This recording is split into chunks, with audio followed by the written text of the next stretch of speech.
አውስላንደር ቢሆርደ፣ ቡርገራምት፣ ጆብ ሴንተር፣ ዩገንዳምት እንዲሁም በስራ ቦታውና በመሳሰሉ ተቋማት ላይ በጀርመንኛ ቋንቋ ሐሳቦትን እንደልቦ ለመግለጽ ምን ያህል ተቸግረዋል? አያስቡ።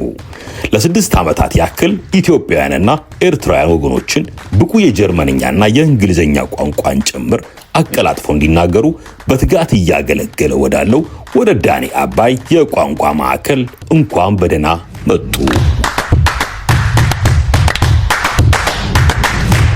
አስቫይን መማር ቢመርጡ ማክሰኞና ሐሙስ ከ16 ሰዓት እስከ 17 ሰዓት ከ45 የተዘጋጀለው ሲሆን ምርጫዬ ቢያንስ ነው ካሉም ማክሰኞና ሐሙስ ከ19 ሰዓት እስከ 20 ሰዓት ከ45 ተሰናድቶሎታል።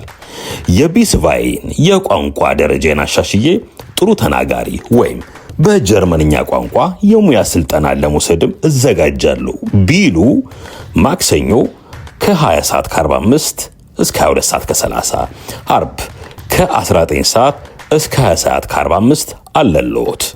ትምህርቱ በፌብሩዋሪ 16 እና 17 ይጀመራል። ለምዝገባና ለበለጠ መረጃ በዋትስአፕ ቁጥራችን በፕላስ 49 15 21 74 79 203 ላይ ፍላጎቶትን በጽሑፍ ያስቀምጡልንና ግልጋሎትን እንሰጦታለን። ዳኒ አባይ የጀርመንኛና የእንግሊዝኛ የቋንቋ ማዕከል ተቋም